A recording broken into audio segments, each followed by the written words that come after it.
We're back out in the field on August 26th. We're going to take a little bit different perspective today and take a look at 3 fields in addition to the field we've been following with the blog. Each field is in close proximity to that 26-acre plot, but each have unique and different issues regarding production in the northern region.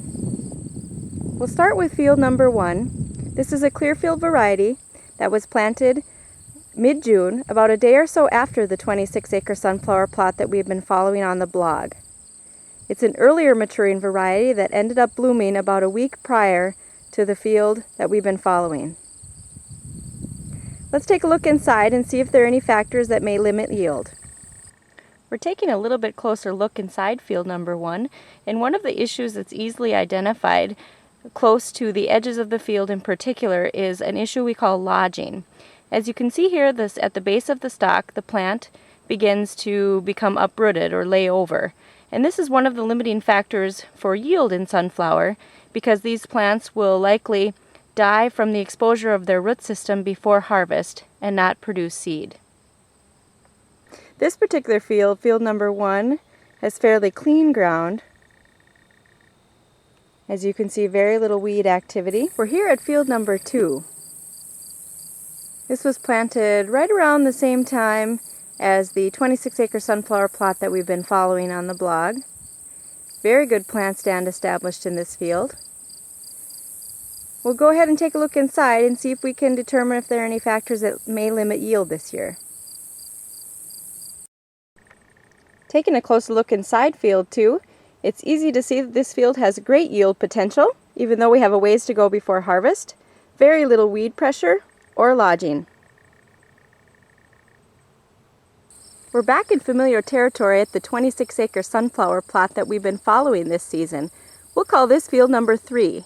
We have a fairly good plant stand despite the wet spot in the middle, but since we were here on June 16th when these sunflowers were planted, we know that this ground was very wet.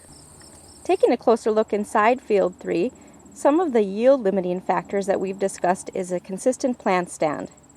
One of the issues here you can see right in the center is 4 plants coming from the same spot. As we go up toward the heads of these plants, you can see they're smaller and much more underdeveloped than their neighboring plants. This is field number 4. It was the latest planted of all fields we'll be filming today. As you can see, there's some bloom going on, but most plants are in the late bud stage, still have not bloomed yet, in late August. This field was planted in late June. In addition to the late planting date that many fields in the northern production region will have to overcome this year, field number 4 has some weed issues that may become a limiting factor upon yield.